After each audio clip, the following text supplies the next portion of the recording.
And finally, former actor Tony Ravenson died today, aged 96. Born and raised in East London, Ravenson was best known for his role as snivelling, illiterate toe rag, Baldrick, in the vintage television series Blackadder. In his latter years he lived almost as a recluse, only venturing from his Bristol home in his classic Jaguar to watch Bristol City play. That's Tony Ravenson, who died today.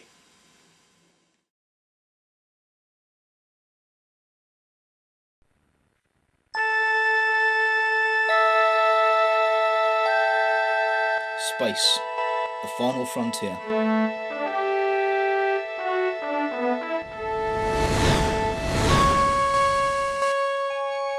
These are the voyages of the Starship Excavator. Its 5-year mission to explore past lives and trashed civilizations. To boldly dig where no mattock has dug before.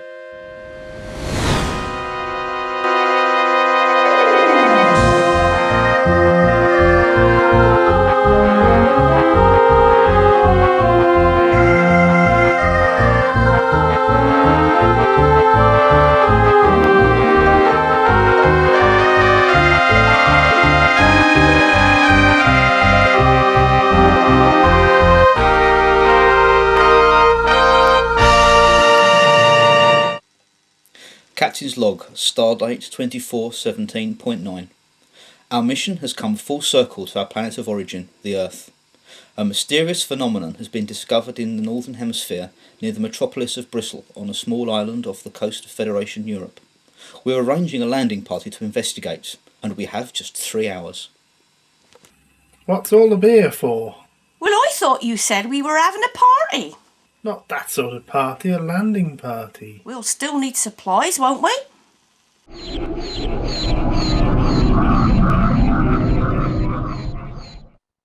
Look at this. One of this country's thriving ports and centre of culture reduced to rubble. And I think this was where my ancestors chose to live. Mine too. There's no one here now though. Good job I bought the beer then, innit? So where's the signal coming from, Stuart? Illogical, Tony. It's coming from up that hill. All the industrial activity would have been down in the valley, by the river. So what would have been at the top of the hill?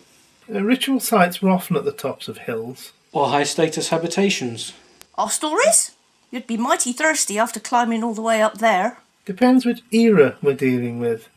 Some of the ancients did have powered transport, I believe. Were they those primitive oil-powered thingies? That's right. And very popular they were too. Until the oil ran out. Carenza, can you beam us onto the top of the hill, please? Stuart, what are the coordinates? 237 586 054. What do you think I am? Some kind of taxi shuttle service? You've all got legs, haven't you? Walk up there, you lazy bunch. Let's face it, you could do with the exercise. Come on, men.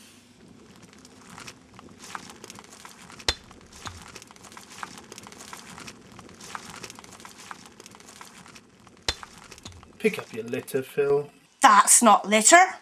Give it a few years and that'll be good, solid archaeological evidence, that will. Well, archaeology is rubbish. Wow, what a view! That is correct.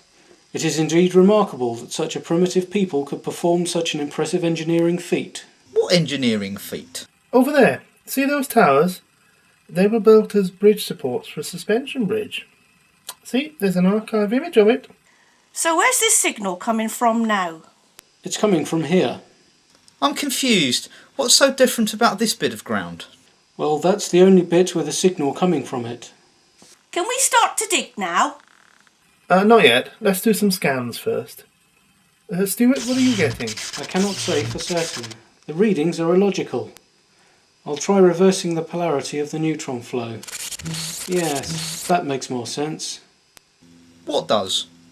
The anti-isotomic geoplasma converter indicates that there is a proto-calcite deposit in combination with a ferropolyurethane feature, with frequent multi-element occurrences. What? I think he means there's something interesting down there. That is a rather simplistic version, but yes, there is something interesting there. So can we dig now? Oh, I think we should check the records first. Corenza, what do you have in the archives for this location? According to the database, there was a feature there called SEMI. I'm not really familiar with the term, but it appears on a 20th century map of the area. Semi? I don't recognise that word. It rings a bell with me. I seem to remember it was a type of building where you had two joined together. Very common in the 20th century. The theory is that by joining the two buildings together, there would have been integration of the two family units resident in the houses in some way, perhaps as a preliminary part of a pair bonding. What a strange idea. Imagine only having neighbours on one side.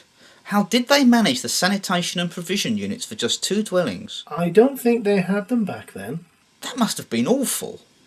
So, can we dig now?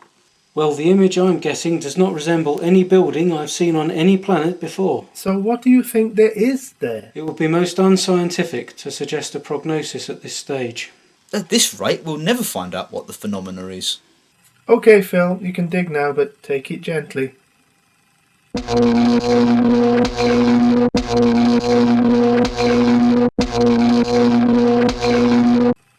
I thought I told you to set phasers to Mattock, not JCB. That was Mattock. I just got a bit excited, that's all. Right, let's get these artefacts recorded. Then we can go down further.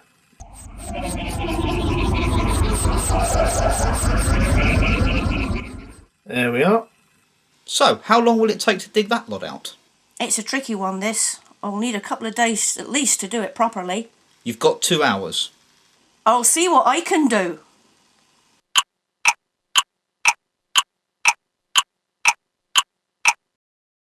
Well, Phil, I knew you could do it. Is it a building?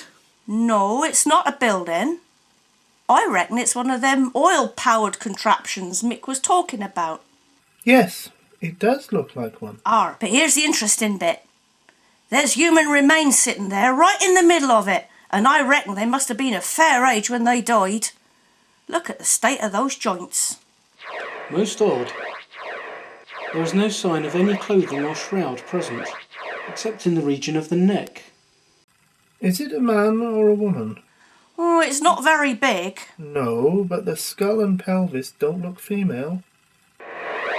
For once, I agree, though I can't condone your methods of deduction. So we've got a small man wearing nothing but a neck garment, buried in... what were these things called? There's a label back here. Oh, but I can't read the writing. That's old-fashioned writing. It says jaguar, some sort of extinct cat, I think. What can we tell about the garment? It was made from wool, a primitive fabric made from sheep fur, and it was red and white, possibly with the letters B, C, F, C woven into the fabric. Anything else? It appears to have been long and thin and was wrapped around the neck, then draped to the front and back of the torso. It sounds very unusual. Could this have been a ritual site? Quite possibly. It really isn't usual for people from that age to be naked. What age are we talking about? Late 20th or early 21st century. I suspect the latter end of that time range to be appropriate here. Some of these pictured jaguar look very worn, so it was probably quite old when it was buried. You know, I think we have a ritual sacrifice here. Really?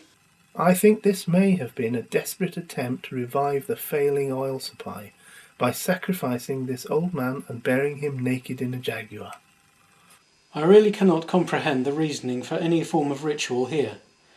I would suggest the probability is greater that the machine simply ran out of fuel, leaving the man stranded here with no supplies. You just don't get it, do you? You inhuman We like ritual. It makes us feel better.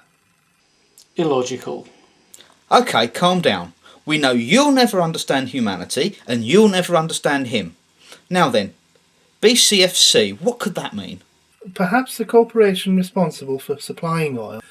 This island used to be known as Britain, so maybe it was British Corporate Fuel Company? Corenza, can you beam Victor down to draw this for us? He's on his way.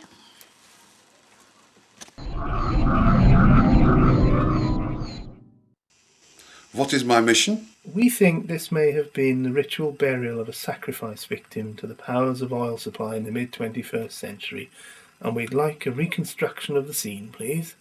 That is no problem.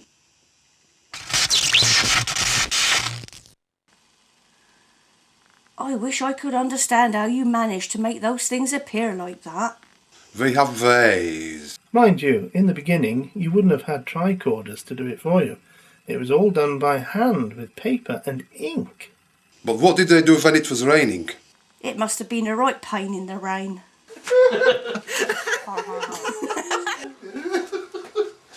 If you say so.